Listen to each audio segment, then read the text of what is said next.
শেষ দিনের ঈদযাত্রাতেও সড়কে মানুষের ঢল, যে যেভাবে পারছেন ধরেছেন বাড়ির পথ।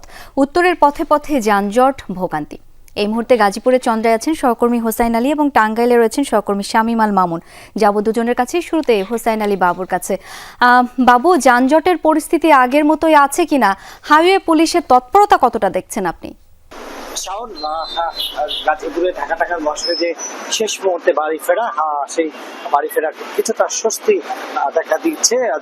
দুপুর ৩টার পর থেকে আসলে বিকেলের পর থেকে কিছুটা স্বস্তি দেখা মিলেছে। একেবারেই গাড়ি স্বাভাবিকভাবে চলাচল করতে পারছে, স্বাভাবিকভাবেই চলছে গাড়িগুলো। দীর্ঘ সারি যেটা ছিল সেই দীর্ঘ সারি নেই, কিন্তু গাড়ির ধীরগতি রয়েছে। এইটি ফ্লাইওভারের সাথে যে 4 লেন করা হয়েছে, সেই 4 লেনের কারণে একদম শেষ মাথায় যে গাড়িগুলো আসলে দাঁড় করানো হয়, যার কারণে এই দীর্ঘ যে জটলা সেটা কিন্তু সৃষ্টি হচ্ছে। তার পাশাপাশি যদি বলি, সেই 1.5 কিলোমিটার এলাকা এই গাড়ির চাপ রয়েছে। ইনসেক্ট রিপেলেন্ট মাস্টার ব্যাচ যুক্ত আরএফএল ওয়াট্রো, কাপড় যত্নে রাখার নাম্বার 1 সলিউশন। এছাড়া কিন্তু যাত্রীরা আসলে এখন উঠতে পারছে কোনো একেবারেই যে গাড়ির জন্য অপেক্ষা করতে হবে, দীর্ঘক্ষণ দাঁড়িয়ে থাকতে হবে, সেই চিত্রটা কিন্তু এখন আর নেই। গাড়ি দেখছেনই যে গাড়িগুলো দাঁড়িয়ে আছে যাত্রীদের অপেক্ষায়। যাত্রী আসলে এখান থেকে ভরে তারপরে কিন্তু উত্তরবঙ্গের দিকে যাচ্ছে। গাজীপুরের প্রায় 25 লাখের উপরে শ্রমিক কিন্তু এখানে কাজ করেন।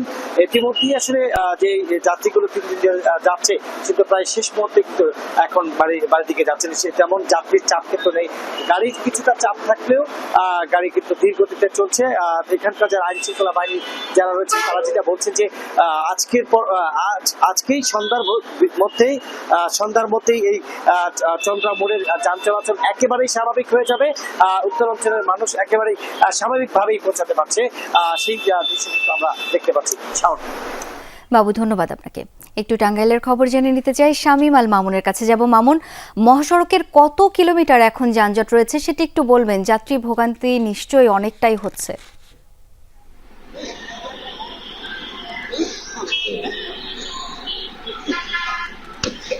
শাওন, আমি কিন্তু সকালবেলা থেকে ঢাকা টাঙ্গাইল যমুনা সেতু যে মহাসড়ক রয়েছে, এই মহাসড়কের যানজটের খবর জানাচ্ছিলাম। এবং এই মহাসড়কের যানজট কিন্তু আজকে না, প্রায় 44 ঘন্টা যাবত কিন্তু এই মহাসড়কে যানজটের সৃষ্টি হয়েছিল।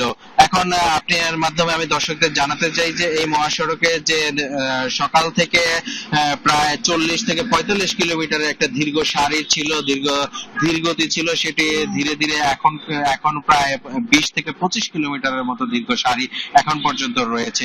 আরেকটি বিষয় জানিয়ে রাখি যে সকাল 8টা-5টা থেকে দিকে যেসব যাত্রীরা রওনা হয়েছিল, তারা কিন্তু প্রায় 8 ঘন্টা 9 ঘন্টার মতো করে এই যমুনা সেতুর পূর্ব পারে মহাসড়কে যানজটের নাকাল হয়ে তারপর তারা যমুনা সেতু পার হয়েছেন। বিশেষ করে মহিলা এবং শিশু যারা রয়েছেন, তারা কিন্তু প্রচন্ড ভোগান্তি ভোগ করে এই মহাসড়ক দিয়ে যাতায়াত করছেন।